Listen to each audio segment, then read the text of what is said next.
जय Hind ladies and gentleman, crack SSB master class a product of आफ्पा के current news scan में मैं आमिर आपका वेलकम करता हूं।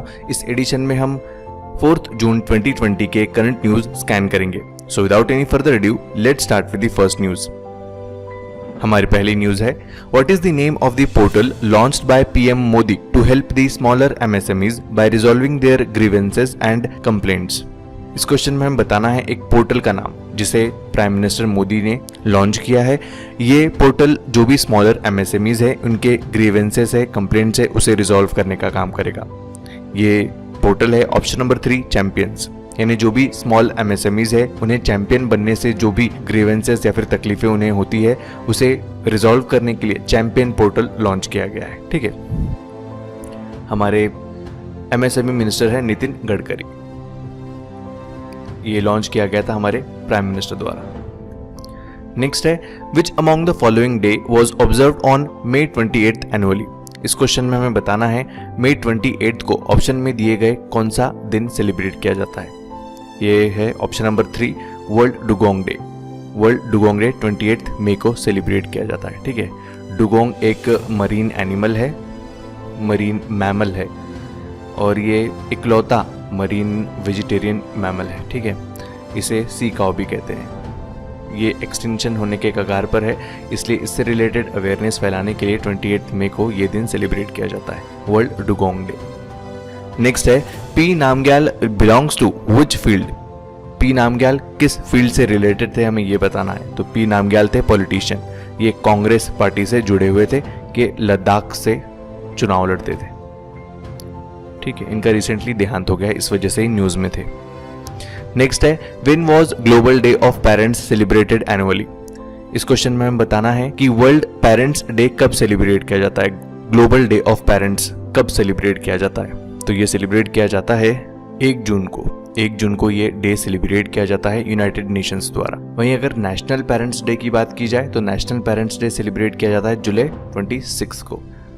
ये दिन सेलिब्रेट किया जाता है पेरेंट्स की जो भी रिस्पॉन्सिबिलिटी होती है अपने बच्चों को नर्चर करने की और उन्हें प्रोटेक्ट करने की, उस रिस्पॉन्सिबिलिटी के रिगार्डिंग अवेयरनेस फैलाने के लिए वर्ल्ड पेरेंट्स डे ऑब्जर्व किया जाता है। नेक्स्ट है, Jayanti Lal Nanoma who passed away recently is associated with which sport. Jayanti Lal Nanoma, इनका रिसेंटली देहांत हो गया है, ये किस स्पोर्ट से एसोसिएटेड थे हमें ये बताना है। तो ये आर्चरी स्पोर्ट से एसोसिएटेड थे। ये 2003 से लेकर 2010 तक के एक्टिव प्लेयर रहे हैं आर्चरी के। ये राजस्थान से बिलोंग करते थे। ठीक है, प्रेजेंटली ये कोच थे और इनका देहांत हो गया एक्सीडेंट में रिसेंटली। ठीक है, 31 मई को। नेक्स्ट है, which ministry has released E booklet titled 1 year of Modi 2.0 towards a self reliant India. इस क्वेश्चन में हमें एक मिनिस्ट्री का नाम बताना है जिन्होंने ई बुकलेट को रिलीज किया। इस ई बुकलेट का नाम है 1 year of Modi 2.0 towards a self reliant India.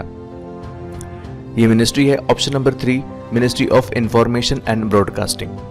आप मुझे कमेंट बॉक्स में कमेंट करके बताइए कि ministry of information and broadcasting के मिनिस्टर कौन है, यूनियन मिनिस्टर कौन है। ठीक है, 2014 से 19 तक के ये मोदी 1.1 थी। अभी ये जो 19 के बाद में जो इलेक्शन हुए थे तब से जो सरकार चली आ रही है ये मोदी 2.0 सरकार है। इसका 1 ईयर कंप्लीट हो गया है, इस वजह से ये बुक को रिलीज किया है ministry of information and broadcasting ने। नेक्स्ट है, which institute of DRDO has developed ultra Swachh a disinfection unit to disinfect PPEs and other materials. इस क्वेश्चन में हमें बताना है एक इंस्टीट्यूट का नाम, एक लेबोरेटरी का नाम जो DRDO की है। इस लेबोरेटरी ने अल्ट्रा स्वच्छ नाम का एक डिसइंफेक्शन यूनिट बनाया है। ये डिसइंफेक्शन यूनिट PPEs और अदर मटेरियल्स को डिसइंफेक्ट करने का काम करेगा। PPEs मतलब पर्सनल प्रोटेक्टिव इक्विपमेंट्स, इन्हें डिसइंफेक्ट करने का काम करेगा। यह है option number 1 institute of nuclear medicine and allied sciences. ठीक है, इस इंस्टीट्यूट ने इस यूनिट को बनाया है। यूनिट का नाम क्या है, अल्ट्रा स्वच्छ। नेक्स्ट है, which of the following cities has topped among Indian cities in 2020 cities global ranking of startup ecosystem report। एक रिपोर्ट आई है जिसका नाम है 2020 cities global ranking of startup ecosystem. इस रिपोर्ट में इंडियन सिटीज में किस सिटी ने टॉप रैंक किया है हमें ये बताना है। तो इस सिटी में टॉप रैंकर सिटी है option number 2 Bengaluru. Overall list में ये 14th रैंक पर है। इंडियन लिस्ट में ये टॉप पर है। वहीं 15th रैंक पर है न्यू दिल्ली और 22nd रैंक पर है मुंबई। हैदराबाद अब 96th स्पॉट पर घसर गया है, पहले 75th स्पॉट पर था।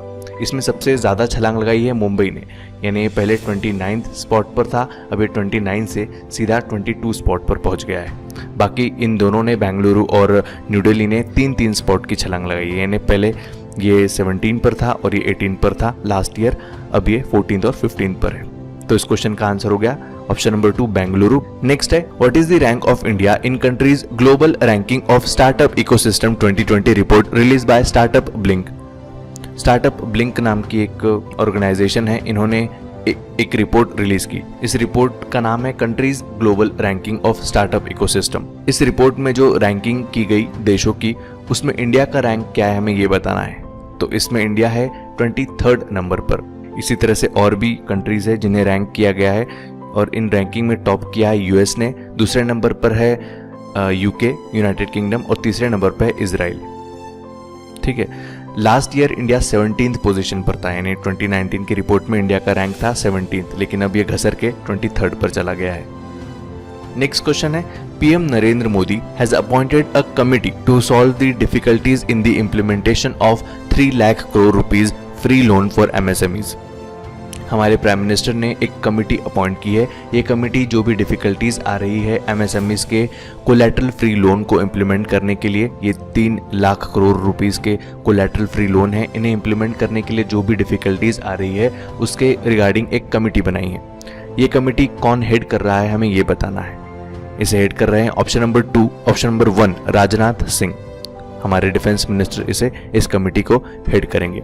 हमारे फाइनेंस मिनिस्टर ने 20 लाख करोड़ रुपीस का एक पैकेज लाया था जो 10% था हमारे जीडीपी का, उसमें 3 लाख करोड़ रुपीस हमारे एमएसएमईज को लिए दिए गए थे। ठीक है, तो ये जो 3 लाख करोड़ रुपीस थे, इन्हें प्रॉपर इंप्लीमेंट करने के लिए डिफिकल्टीज आ रही हैं और इन डिफिकल्टीज को रिजॉल्व करने के लिए एक कमेटी बनाई है जिसके हेड होंगे राजनाथ सिंह। नेक्स्ट है, government plans to provide Kisan credit cards to how many dairy farmers under special drive.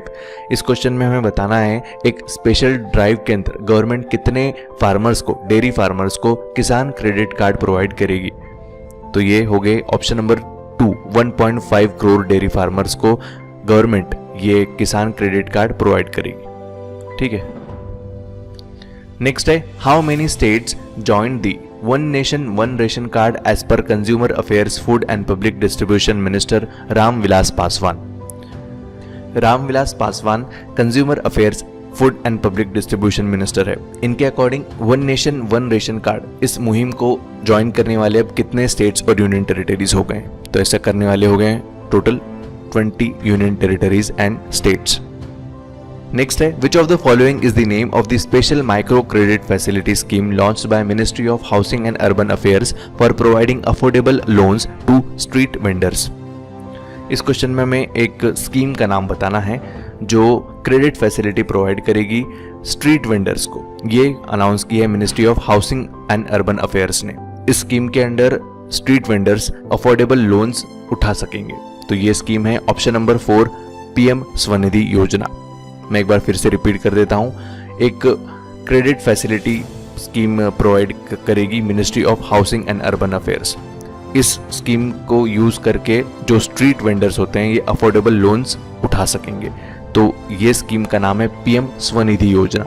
तो लेडीज एंड जेंटलमैन, ये थे आज के कुछ इंपॉर्टेंट करंट अफेयर्स। कल फिर मिलेंगे नए करंट अफेयर्स में। तब तक के लिए स्टे होम, स्टे सेफ। जय हिंद, जय भारत।